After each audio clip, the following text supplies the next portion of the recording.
If you were a person of color on the French colony of Saint-Domingue, this was life for you.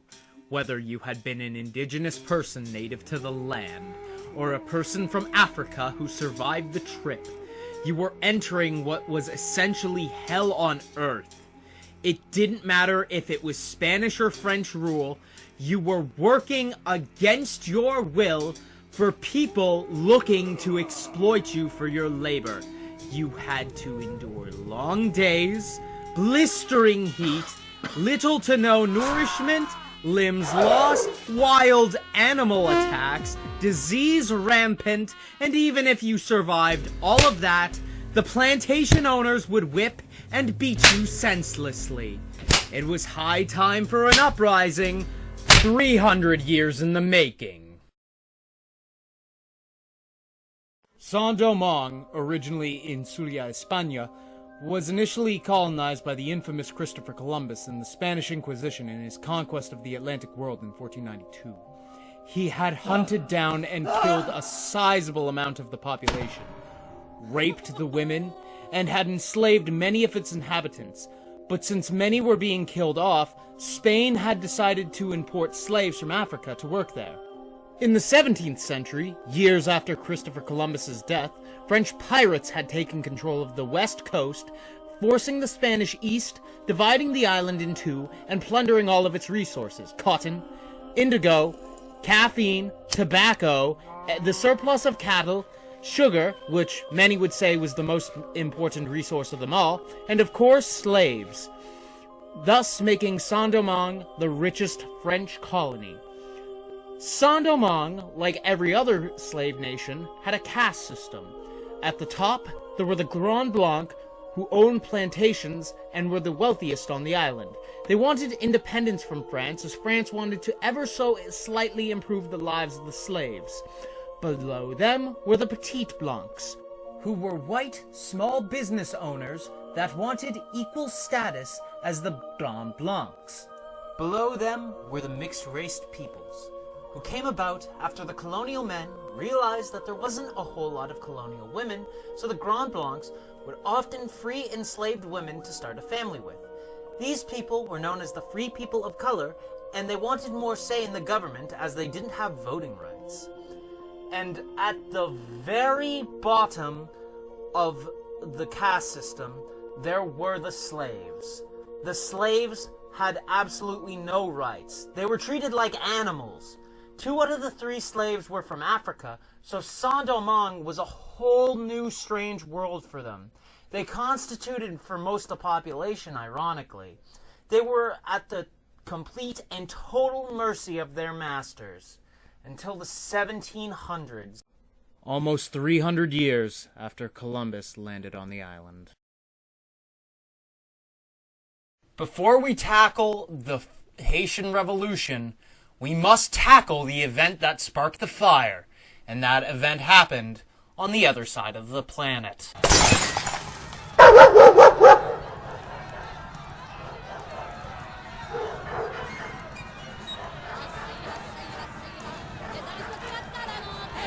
We ask for bread. We ask for nourishment, and what does she say? Let them eat cake. An uprising had begun in France, the peasants finally fighting back against their oppressors, and that news had traveled to Saint-Domingue.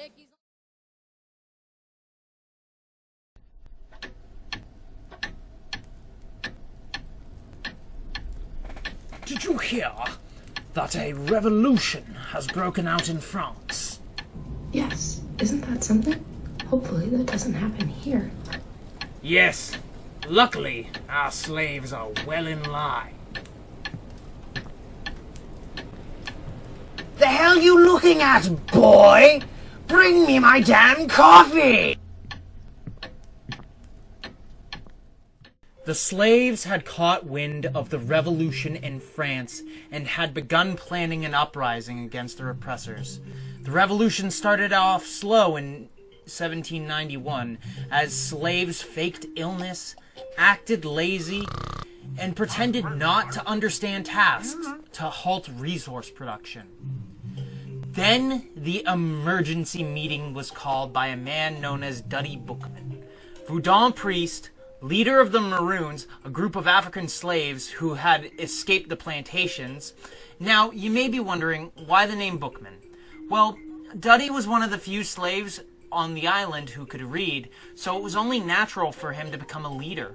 And as the leader of the new slave rebellion, he gave an empowering speech telling the other slaves it's time to fight back. This God who made the sun, who brings us light from above, who rises the sea, and who makes the storm rumble, that God is there. Do you understand? Hiding in a cloud, he watches us. He sees all that the whites do. The gods of the whites pushes them to crime, but he wants us to do good deeds. But the God who is so good orders to us to vengeance. He will direct our hands and give us help. Throw away the image of the God of the whites who thirsts us to our tears. Listen to the liberty that speaks in all our hearts.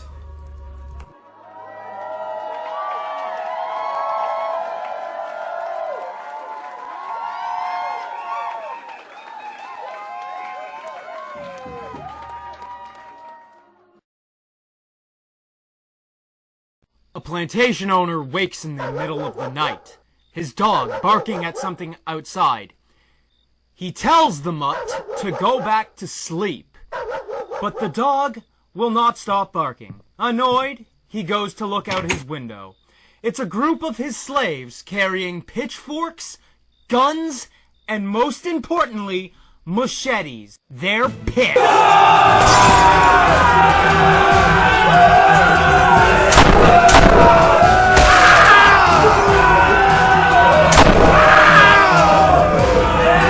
Now, put that knife away! Jesus fucking Christ!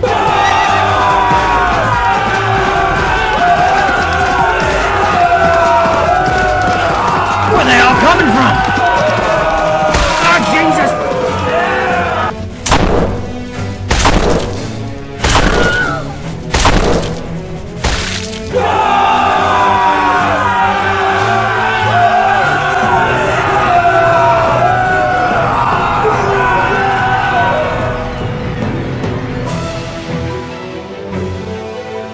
That night, slaves moved in droves. The revolution had begun. Plantations were burned, crops were destroyed, and the slaves fought their oppressors.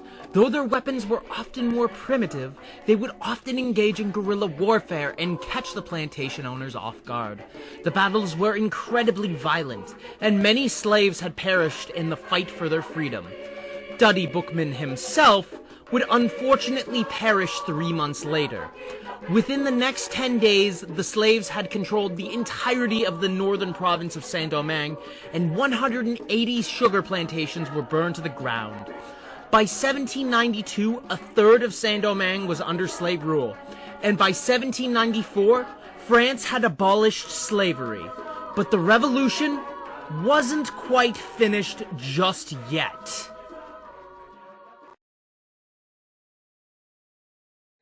So the slaves were granted freedom by France, angering the Grand Blancs. As a bonus, the slaves would fight for the French, who were at war with Great Britain. Freeing the slaves not only gave France some extra manpower in their fight against Britain, it was also seen as a moral victory against them, as Britain still endorsed slavery. Prior to these events, Britain invaded Saint-Domingue on the 20th of September 1793. To combat France, Britain had sent troops from their colony in Jamaica. They had also enlisted the aid of the Spanish, who had control of the eastern part of the island. This seemed like an easy victory for the British, but the slaves had a new commander, Toussaint Louverture, a former slave who was originally on the side of the Spanish, but he switched after France abolished slavery. We have them on the run. Don't let up.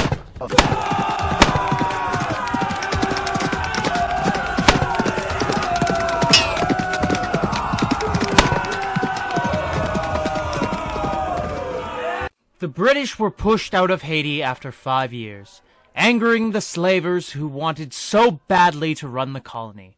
Thanks to General Toussaint Louverture, Jean-Jacques Dessein, and the brave freed slaves who fought alongside them, Haiti was almost free. With the British defeated, Haiti should have been allowed freedom. But they weren't, because King Napoleon of France still wanted control of the colony. The French were weakened by an epidemic of yellow fever on the island, and Charles Leclerc, the French commander sent to Haiti, was eventually killed by it. Napoleon eventually lost interest in North America altogether, leading him to end operations in Saint-Domingue, as well as selling Louisiana to the United States. And on January 1st, 1804, Haiti became free. But the devastation has lasted to this day.